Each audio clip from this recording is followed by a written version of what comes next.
ನಮಸ್ಕಾರ, ಆದಾಬ್, ಜೈ ಭೀಮ್. ನಾನು ನಿಮ್ಮ ಭಾಗ್ಯನಾರಾಯಣ ಬೊಗ್ಗವರಪು. ನೀವು ನೋಡ್ತಾ ಇದ್ದೀರಿ ಸುದ್ದಿ ಸರ್ಕಲ್. ಅಮೆರಿಕ ಮತ್ತು ಇರಾನ್ ನಡುವೆ ಯಾವುದೇ ಶಾಂತಿ ಒಪ್ಪಂದ ಆಗಬಾರದು. ಅದು ಆಗುತ್ತೆ ಅನ್ನೋದಾದ್ರೆ ಅದನ್ನ ತಡೆಯೋದಕ್ಕೆ ಅಥವಾ ಅದನ್ನ ಮುರಿದು ಹಾಕೋದಕ್ಕೆ ನಾನು ಯಾವ ನೀಚ ಹಂತಕ್ಕೆ ಬೇಕಾದರೂ ಹೋಗಬಲ್ಲೆ ಅನ್ನೋದನ್ನ ನಿರೂಪಿಸೋದಕ್ಕೆ ಇಸ್ರೇಲ್ ಪ್ಲಾನ್ ಮಾಡ್ಕೊಂಡಿತ್ತಂತೆ. ಯಾವ ಮೂಲಕ ಅಂದ್ರೆ ಪಾಕಿಸ್ತಾನದ ಸೇನಾಧ್ಯಕ್ಷ ಅಸೀಂ ಮುನೀರ್ ಹತ್ಯೆ ಮಾಡುವ ಮೂಲಕ ಇಡೀ ಮಾತುಕತೆಗಳನ್ನೇ ಒಂದು ರೀತಿ ರದ್ದು ಮಾಡಿಸಿ ಬೇರೆ ಲೆವೆಲಿನ ಯುದ್ಧಕ್ಕೆ ಒಂದು ರೀತಿ ನಾಂದಿ ಹಾಡಬೇಕು ಅನ್ನೋದು ಮೊಸಾದ್ ಪ್ಲಾನ್ ಆಗಿತ್ತು. ಮೊಸಾದ್ ಯಾವುದು? ಇಸ್ರೇಲ್ನ ಗುಪ್ತಚರ ಇಲಾಖೆ. ಅತ್ಯಂತ ಕ್ರೂರಿ, ಜಗತ್ತಿನ ಅತ್ಯಂತ ಕ್ರೂರಿ ಗುಪ್ತಚರ ಇಲಾಖೆ ಅಂತ ಒಂದಿದ್ರೆ ಅದು FBI ಮತ್ತು ಮೊಸಾದ್. ಅಮೆರಿಕದ FBI, ಇಸ್ರೇಲ್ನ ಮೊಸಾದ್. ಸೊ ಏನಿದು ಇಡೀ ಪ್ರಕರಣ? ಯಾರು ಈ ವಿಚಾರಗಳನ್ನ ಹೊರಗಡೆ ಇಟ್ಟಿರೋದು? ಇದು ನಡೆದಿದ್ದರೆ ಏನಾಗ್ತಾ ಇತ್ತು ಇಡೀ ಜಗತ್ತಿನಲ್ಲಿ ವಿವರಿಸುವಂತಹ ಪ್ರಯತ್ನವನ್ನ ಮಾಡ್ತೀನಿ.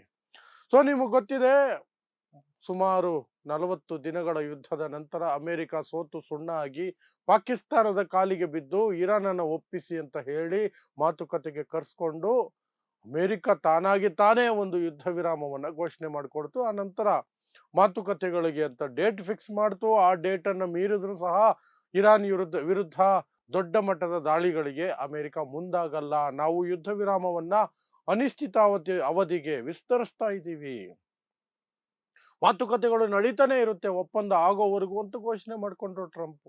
ಅದರಲ್ಲೇ ಸ್ಪಷ್ಟವಾಗಿ ಅರ್ಥ ಆಗುತ್ತೆ ಟ್ರಂಪ್ ಎಷ್ಟು ಪೆಟ್ಟು ಬಿದ್ದಿದೆ. ಟ್ರಂಪ್ಗೆ, ಅಮೆರಿಕದ ಆರ್ಥಿಕತೆಗೆ, ಅಮೆರಿಕದ ಇಮೇಜ್ಗೆ ಇಡೀ ಜಗತ್ತಿನಲ್ಲಿ ಇರಾನ್ ಮೇಲೆ ಯುದ್ಧಕ್ಕೆ ಹೋಗಿ ಅಂತ. ಸೊ ಟ್ರಂಪ್ ಒಂದು ರೀತಿ ಕಾತುರದಿಂದ ಕಾಯ್ತಾ ಇದ್ರು, ಏನಾದರೂ ಮಾಡಿ ಒಂದು ಒಪ್ಪಂದ ಮಾಡಿಕೊಂಡ್ಬಿಡ್ಬೇಕು, ಯುದ್ಧ ಮತ್ತೆ ಸಾಧ್ಯನೇ ಇಲ್ಲ ನನ್ನಿಂದ ಅಂತ. ಸೊ ಅದೇ ರೀತಿಯಾಗಿ ಅವರ ನಡವಳಿಕೆನೂ ಇತ್ತು, ಮಾತುಕತೆಗಳು ನಿರಂತರವಾಗಿ ನಡೀತಾ ಇತ್ತು.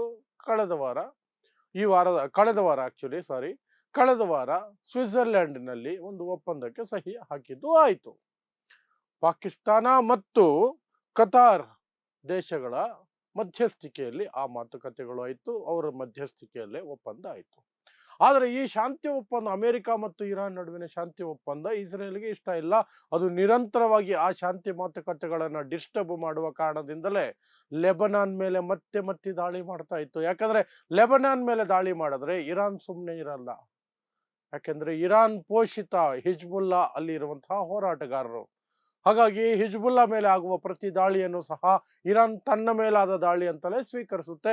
ಅದೇ ರೀತಿಯಾಗಿ ಯಾವಾಗೆಲ್ಲ ಇಸ್ರೇಲ್ ಲೆಬನಾನ್ ಮೇಲೆ ದಾಳಿ ಮಾಡ್ತೋ, ಇರಾನ್ ಸಹ ಈ ಕಡೆ ಮಿಡ್ಲ್ ಈಸ್ಟರ್ನ್ ರಾಷ್ಟ್ರಗಳ ಮೇಲೆ, ಕೊಲ್ಲಿ ರಾಷ್ಟ್ರಗಳ ಮೇಲೆ ಮತ್ತು ಇಸ್ರೇಲ್ ಮೇಲೆ ದಾಳಿಗಳನ್ನ ಮಾಡ್ತಾನೆ ಬಂತು.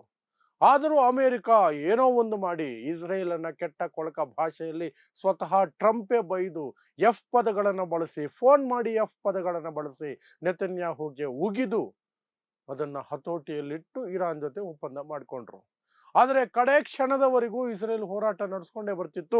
ಶಾಂತಿ ಒಪ್ಪಂದವನ್ನ ಆಗೋಕೆ ಬಿಡಬಾರ್ದು. ಶಾಂತಿ ಒಪ್ಪಂದ ಆಗ್ಬಿಟ್ರೆ ಇರಾನ್ ನೆಮ್ಮದಿಯಾಗಿದ್ರೆ ಇಸ್ರೇಲ್ ನೆಮ್ಮದಿಯಾಗಿರೋಕ್ ಸಾಧ್ಯ ಇಲ್ಲ. ಇಸ್ರೇಲ್ ಒಂದು ರೀತಿಯಾಗಿ ಯುದ್ಧ ನಿಲ್ಲಿಸ್ಬಿಟ್ರೆ ನೆತನ್ಯಾಹು ಭ್ರಷ್ಟಾಚಾರದ ಆರೋಪಗಳ ಮೇಲೆ ಜೈಲಿಗೆ ಹೋಗ್ಬೇಕಾಗತ್ತೆ, ವಿಚಾರಣೆ ಶುರು ಆಗ್ಬಿಡುತ್ತೆ. ಇಷ್ಟೆಲ್ಲ ಇದ್ದಿದ್ದರಿಂದ ನೆತನ್ಯಾಹು ಯುದ್ಧ ಯುದ್ಧ ವಿರಾಮ ಆಗ್ಲಿ ಅಥವಾ ಶಾಂತಿ ಒಪ್ಪಂದ ಆಗ್ಲಿ ಆಗಬಾರದು ಅಂತ ಪಟ್ಟು ಹಿಡಿದು ಕೂತಿದ್ರು. ನೆಪ ಹೇಳ್ತಾ ಇದ್ದಿದ್ದು ಇರಾನ್ ಅನ್ನ ಈಗ ಬಿಟ್ರೆ ಮುಂದೆ ಅದು ತುಂಬಾ ದೈತ್ಯವಾಗಿ ಬೆಳೆದು ಬಿಡುತ್ತೆ, ಇಡೀ ಜಗತ್ತಿಗೆ ಅಪಾಯಕಾರಿ, ಅದು ಅಣುಬಾಂಬು ತಯಾರಿಸ್ಬಿಡುತ್ತೆ, ಎಲ್ರನ್ನೂ ನುಂಗು ಬಿಡುತ್ತೆ, ಈಗಲೇ ತಟ್ಟಿ ಒಡೆದು ಅದನ್ನ ಮುಗಿಸ್ಬಿಡ್ಬೇಕು ಅಂತ ಅಮೆರಿಕವನ್ನ ಚಿವುಟ್ತಾ ಬಂತು. ಟ್ರಂಪ್ ಒಂದು ಹಂತದವರೆಗೆ ನಂಬಿ ಆ ಇರಾನ್ ವಿರುದ್ಧ ಹೋರಾಟಕ್ಕೆ ಮುಂದಾಗಿದ್ದು ನಿಜ. ಆದರೆ ಆ ನಂತರ ಅರ್ಥ ಮಾಡಿಕೊಂಡು ಇಸ್ರೇಲ್ನ ಯಾವ ಪ್ರಚೋದನೆಗೂ ಒಳಗಾಗಲಿಲ್ಲ. ಇಸ್ರೇಲನ್ನ ಕೆಟ್ಟ ಕೊಳಕ ಭಾಷೆಯಲ್ಲಿ ಬೈದು ಲೆಬನಾನ್ ಮೇಲೆ ದಾಳಿ ನಡೆಸಬಾರದು ಅಂತ ಹೇಳುವ ಮಟ್ಟಕ್ಕೆ ಅದು ಹೋಯ್ತು. ಆದರೆ ಈಗ ಬರ್ತಿರುವಂತಹ ಒಂದು ಮಾಹಿತಿ ಇದೆಯಲ್ಲ, ಅಂತಾರಾಷ್ಟ್ರೀಯ ಮಟ್ಟದಲ್ಲಿ ದೊಡ್ಡ ಪತ್ರಕರ್ತರು ಅಂತ ಕರೆಸ್ಕೊಳ್ಳುವಂತಹ, ಅತಿ ಮುಖ್ಯ ಪತ್ರಕರ್ತರು ಅಂತ ಕರೆಸ್ಕೊಳ್ಳುವಂತಹ ಪೆಪೆ ಎಸ್ಕೋಬಾರ್ ಅನ್ನುವಂಥವರು ಒಂದು ಆಘಾತಕಾರಿ ಸುದ್ದಿಯನ್ನ ಹೊರಗಡೆ ಇಟ್ಟಿದ್ದಾರೆ. ಏನು ಅಂದ್ರೆ ಅಮೆರಿಕ ಮತ್ತು ಇರಾನ್ ನಡುವೆ ಯುದ್ಧ ಒಪ್ಪಂದ ಆಗದೆ ಇರುವಂತೆ ಮಾಡೋದಕ್ಕೆ ಪಾಕಿಸ್ತಾನದ ರಕ್ಷಣಾ ಅಥವಾ ಆರ್ಮಿಯ ಚೀಫ್ ಅಸೀಂ ಮುನೀರ್ನ ಹತ್ಯೆ ಮಾಡ್ಬಿಡೋಣ.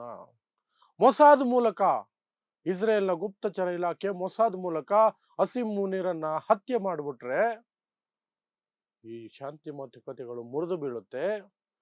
ಪಾಕಿಸ್ತಾನ ಇರಾನ್ ನಡುವೆನೇ ಏನಾದರೂ ಒಂದು ಗೊಂದಲ ಸೃಷ್ಟಿಯಾಗುತ್ತೆ.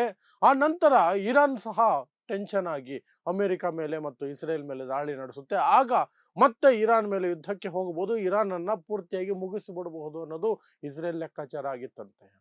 ಬಟ್ ಆ ಪ್ಲಾನ್ ಲೀಕ್ ಆಗ್ಬಿಡ್ತು. ಸಮಯಕ್ಕೆ ಸರಿಯಾಗಿ ಆ ಪ್ಲಾನ್ ಲೀಕ್ ಆಗಿದ್ದಕ್ಕೆ ಅಸೀಂ ಮುನೀರ್ ಬಚಾವ್, ಅಸೀಂ ಮುನೀರ್ ಬಚಾವ್. ಅಮೆರಿಕಾಗೂ ಆ ಪ್ಲಾನ್ ಗೊತ್ತಾಗಿ ಇಸ್ರೇಲ್ಗೆ ಹೇಳಿದೆ, ಅಂಥದ್ದೇನಾದ್ರೂ ಮಾಡಿದ್ರೆ ಸುಮ್ಮನೆ ಬಿಡಲ್ಲ ನಿಮ್ಮನ್ನ. ನಾನಿರೋದಕ್ಕೆ ಇಸ್ರೇಲ್ ಇರೋದು, ಅಮೆರಿಕ ಇರೋದಕ್ಕೆ ಇಸ್ರೇಲ್ ಇರೋದು ಅಂತ ಟ್ರಂಪ್ ನೆತನ್ಯಾಹುಗೆ ಫೋನ್ ಮಾಡಿ ಎಫ್ ಪದಗಳನ್ನ ಬಳಸಿ ಬಾಯಿ ಮುಚ್ಚಿಸಿದ್ರಂತೆ. ಇಲ್ಲದೆ ಹೋಗಿದ್ರೆ ಪಾಕಿಸ್ತಾನದ ಆರ್ಮಿ ಚೀಫ್ ಅಸೀಂ ಮುನೀರ್ ಹತ್ಯೆ ಆಗಿರ್ತಿತ್ತು. ಯಾಕಂದ್ರೆ ಮೊಸಾದ್ ಒಬ್ಬ ವ್ಯಕ್ತಿಯನ್ನ ಎಲ್ಲಾದ್ರೂ ಕೊಲ್ಲಬೇಕು ಅನ್ಕೊಂಡ್ರೆ ಜಗತ್ತಿನ ಯಾವ ಮೂಲೆಯಲ್ಲಿದ್ದರೂ ಏನೋ ಒಂದು ಮಾರ್ಗವನ್ನು ಹುಡುಕಿ ಕೊಂದು ಬಿಡುತ್ತೆ. ಯಾವ ಮಟ್ಟಕ್ಕೆ ಅಂದ್ರೆ ಯಾಸರ್ ಅರಫಾತ್ ಸಾವು ಇವತ್ತಿಗೂ ಸಹ ನಿಗೂಢ. ಒಂದು shake hand, just shake hand, ಏನೋ ಕೆಮಿಕಲ್ ಪಾಸ್ ಮಾಡ್ಬಿಟ್ರು ಅವ್ರಿಗೆ, ಯಾಸಿರ್ ಅರಫಾತ್ಗೆ. ಕಾಯಿಲೆ ಏನು ಅಂತ ತಿಳ್ಕೊಳ್ಳೋಷ್ಟೊತ್ತಿಗೆ ಅವ್ರಿಗೆ ಸಾವು ಬಂದ್ಬಿಡ್ತು. ವಿದೇಶಕ್ಕೆ ಕರ್ಕೊಂಡು ಹೋಗಿದ್ರು, ಜರ್ಮನಿಗೆ ಕರ್ಕೊಂಡು ಹೋಗಿದ್ರು, ಬದುಕ್ಸಕ್ಕಾಗ್ಲಿಲ್ಲ. Just shake hand. ಮೊಸಾದ್ ಪ್ಲಾನ್ಗಳು ಹಾಗಿರ್ತವೆ. ಸೊ ಅಸೀಂ ಮುನೀರ್ನ ಕೊಲ್ಲೇಬೇಕು ಅಂತ ನಿರ್ಧಾರ ಮಾಡಿಕೊಂಡು ಒಂದು ಪ್ಲಾನ್ ಎಕ್ಸಿಕ್ಯೂಟ್ ಮಾಡಿದ್ರೆ 100% ಅದಾಗೋಗಿರೋದು. ಬಟ್ ಅಮೆರಿಕ ಸೂಕ್ತ ಸಮಯದಲ್ಲಿ ಮಧ್ಯಪ್ರವೇಶ ಮಾಡಿದೆ, ಎಚ್ಚರಿಕೆ ಕೊಟ್ಟಿದೆ, ನಮ್ಮ ಸಪೋರ್ಟ್ ಕಳ್ಕೊಂಡ್ಬಿಡ್ತೀರಿ ನೀವು, ಹುಷಾರ್, ಇದೆಲ್ಲ ಮಾಡಿದ್ರೆ ಚೆನ್ನಾಗಿರಲ್ಲ ಅಂತ. ಹಾಗಾಗಿ ಆ ಒಂದು ಹತ್ಯಾ ಪ್ರಯತ್ನವನ್ನ ಮೊಸಾದ್ ಮಾಡಲಿಲ್ಲ ಅಂತ ಹೇಳಲಾಗ್ತಿದೆ. ಇದನ್ನ ಪೆಪೆ ಎಸ್ಕೋಬಾರ್ ಅನ್ನುವಂತಹ ಜಗತ್ತಿನ ಅತ್ಯಂತ ಪ್ರಮುಖ ಅಂತಾರಾಷ್ಟ್ರೀಯ ವಿಚಾರಗಳಲ್ಲಿ ಸುದ್ದಿ ಮಾಡುವ ಪತ್ರಕರ್ತರು ಹೊರಹಾಕಿದ್ದಾರೆ. ಈಗ ಅವರು ಹೊರಹಾಕಿದ್ದಾರೆ. ಸೊ ಇದಿಷ್ಟು ಕೊನೆ ಕ್ಷಣದವರೆಗೂ ಇಸ್ರೇಲ್ ಮಾಡಿದಂತಹ ಹೋರಾಟ. ಯಾವುದಕ್ಕೆ? ಅಮೆರಿಕ ಮತ್ತು ಇರಾನ್ ನಡುವೆ ಶಾಂತಿ ಒಪ್ಪಂದ ಆಗಬಾರದು ಅಂತ.